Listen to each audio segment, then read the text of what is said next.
اعوذ باللہ من الشیطان الرجیم، بسم اللہ الرحمن الرحیم۔ یہ سامنے آپ کو پکچر نظر آ رہی ہے۔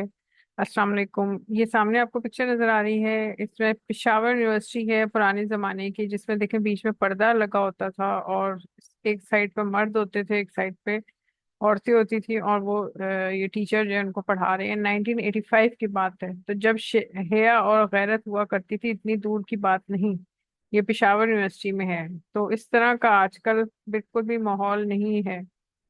تو یہ ایک انفارمیشن ہے جو میں آپ کو دکھائی۔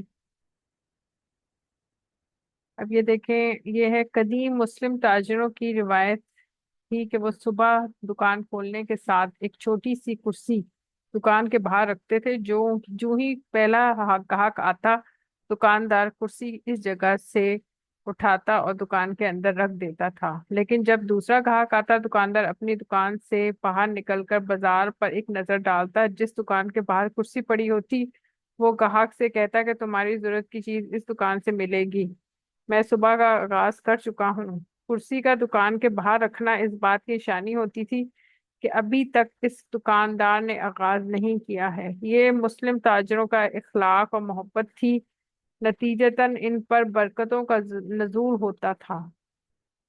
وہ ایک دوسرے کا خیال رکھتے تھے۔ باہر یہ دیکھیں کرسی رکھی ہوئی ہے دکان کے باہر پرانے زمانے میں، اور اس طرح جو ہے وہ ان کی جو ان کی خرید و فروخت جو ہے وہ بڑھ جاتی تھی، ایک دوسرے کا خیال رکھتے تھے۔ جب سیکنڈ کسٹمر آتا تھا تو پھر وہ اس کسٹمر کو دوسرے دکاندار کی طرف بھیج دیتے تھے کہ تمہاری ضرورت کی چیز اس دکان سے ملے گی، کہ تم اس دکان پہ چلی جاؤ، کیونکہ اس دکان کے باہر جو ہے وہ کرسی رکھی ہوئی ہے، میں نے تو اپنا آغاز کیا ہے۔ اس لیے وہ اپنے دوسرا والا جو گاہک ہوتا تھا وہ اس کو کسی اور دکان پر بھیج دیتے تھے۔ تو اس طرح وہ دوسرے دکاندار کا بھی خیال رکھتے تھے، اور اس طرح ان کی بھی دعائیں لیتے تھے۔ تو اس طرح ان کے تجارت میں برکت اللہ دیتا تھا۔